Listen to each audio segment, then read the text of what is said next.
Guest of honor, Professor Pawan Kumar Singh, the President of the Institute of Chartered Professional Managers, Professor Lakshman Vatawala, office bearers and members of the Governing Council, distinguished gentlemen who serve as patrons of the Institute, members of the Advisory Council, the chairman of the organizing committee of this competition, Dr. Samantha Ratnayaka,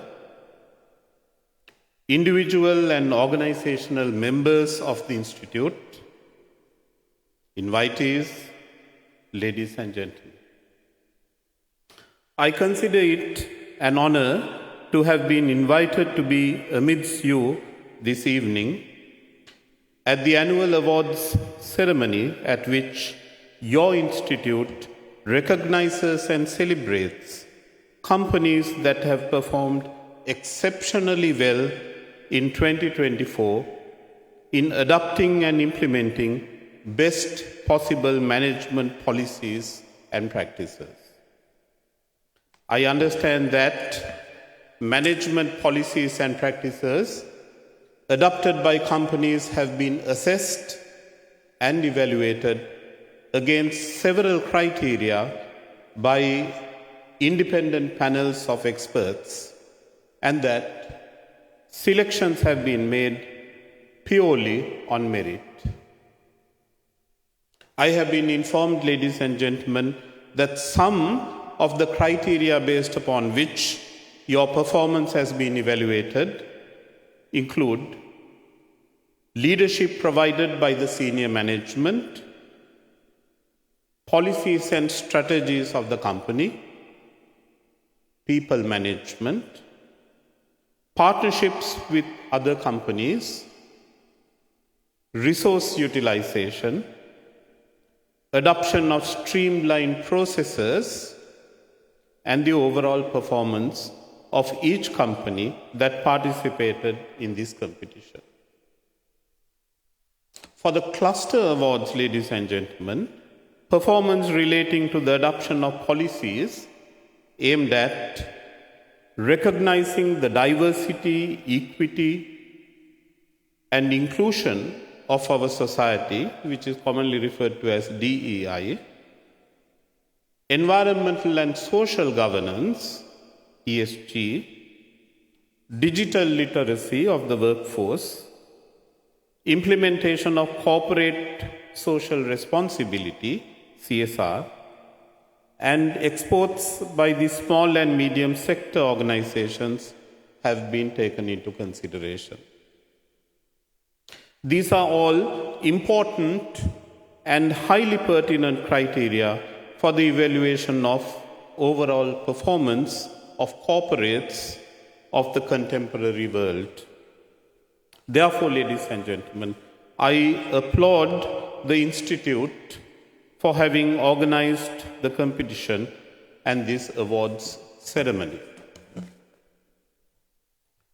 Ladies and gentlemen, when I read the information that was made available to me regarding the competition that was held and the criteria based upon which your performance was evaluated, what struck me most was the selection criteria.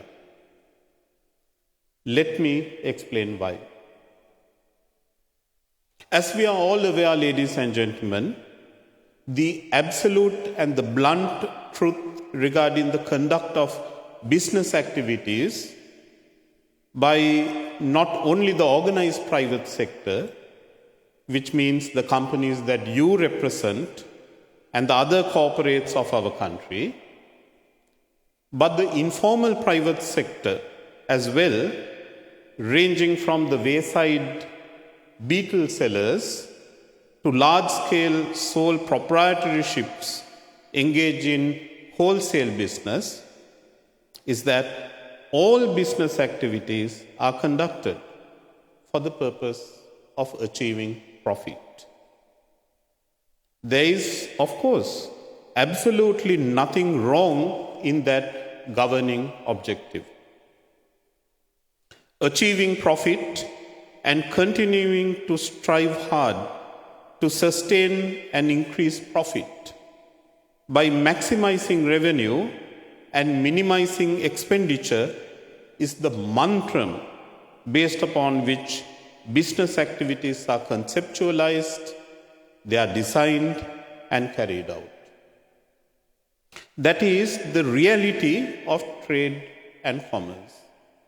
And that key objective of engaging in business supports not only the wishes of shareholders of companies and owners of other business enterprises, but also supports the national economy.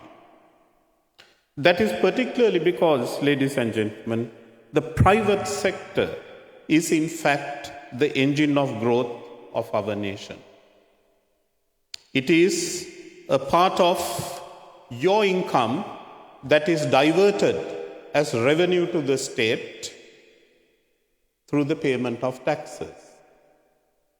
It is through your business success that you continue to grow and service the requirements of our society. Your business success results in further contributions to the GDP, results in generation of employment opportunities, and causes the growth of exports of goods and services. Also, the trickling down of profits earned by shareholders of your companies and by proprietors of other organizations, your own earnings support the middle and low income groups of our society. Therefore, ladies and gentlemen, the growth of a successful and vibrant private sector is in fact in the best possible interests of our country. Now, ladies and gentlemen, let us once again turn towards the criteria based on which your performance has been assessed. If you were to carefully go through the different criterion applied by the organizers of this competition, you will realize, ladies and gentlemen, that some of the criterion relate to and directly contribute towards business success and would result in optimization of profit. Some examples are effective people management, successful partnership with other business entities, optimal utilization of resources, streamlined manufacturing and work processes, and enhancing digital literacy of the workforce.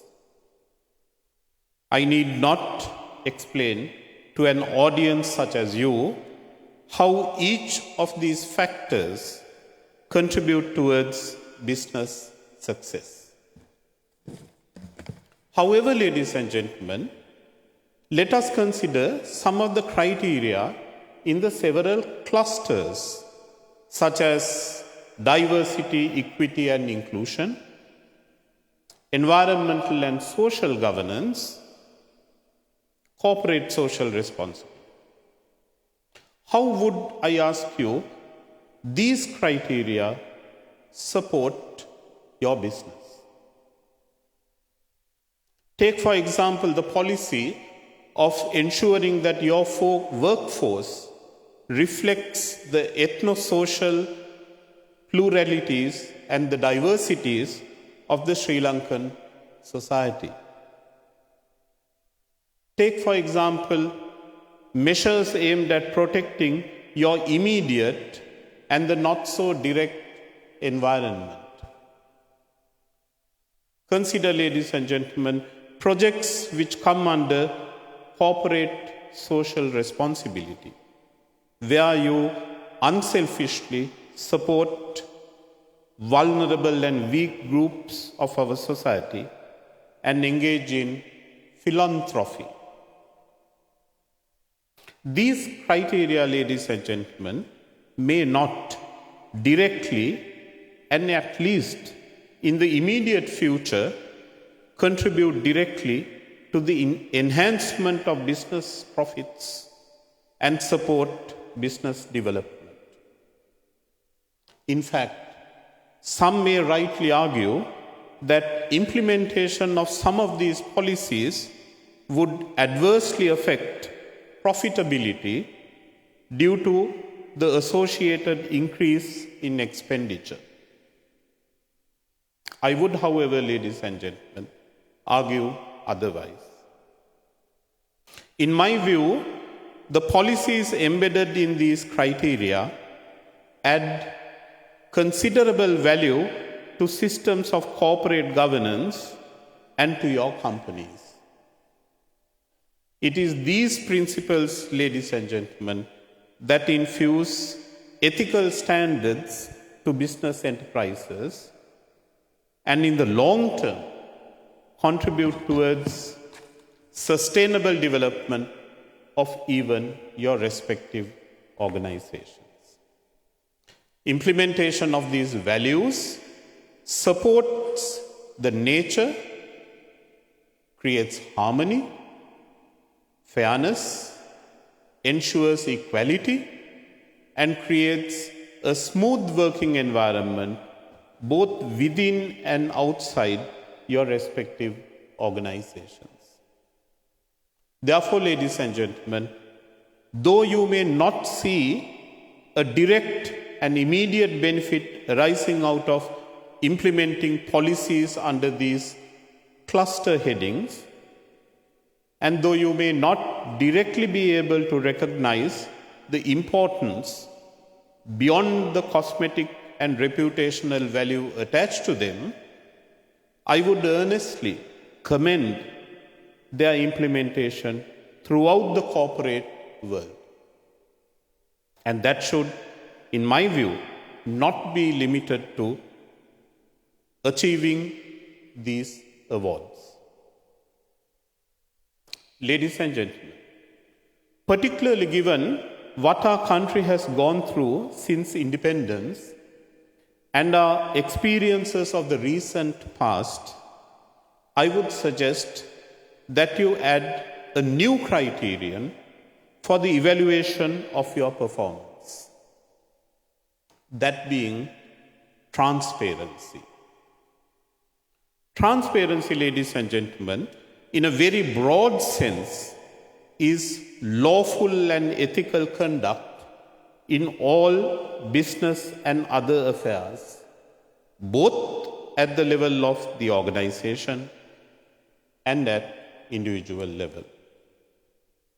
To be transparent is to be a law-abiding corporate or individual citizen. That is to fully comply with the law and the regulatory framework relating to the conduct of your business. However, more particularly, ladies and gentlemen, and in today's context, transparency is a reference to being completely disassociated with any form of or manifestation of corruption and fraud. Given our experience, ladies and gentlemen, you would assume, I agree, and agree with me, that for far too long we have neglected the need to ensure transparency in our transactions. To varying degrees, ladies and gentlemen, some in the corporate world have not only turned a blind eye to corruption and fraud, some have even actively engaged in such activities to advance their business goals. In business transactions with the state and its agencies, in business transactions with fellow institutions and organizations in the private sector, and in activities within your respective organizations, some, and not all, have neglected to focus on the need to ensure complete transparency. The prevalence of fraud and corruption has been something so real, significant, high in magnitude, and visible, and it has become center stage in certain business activities. However, ladies and gentlemen, I assume you will agree that fraud and corruption cannot any longer be overlooked or tolerated. The losses caused and the implications arising out of corruption and fraud in all its manifestations is very serious. The damage caused has devastated our economy and our reputation. Therefore, ladies and gentlemen, we must treat the need to ensure transparency as an absolute necessity and as a priority requirement. We must develop a business culture with zero tolerance towards fraud and corruption. I suggest, ladies and gentlemen, that we must introspectively consider whether some of our own policies and practices have contributed towards fraud and corruption in our beautiful country. Do we, I ask you, encourage others to engage in fraud and corruption? Do we abet them? Do we adopt corrupt practices as part of our business strategies?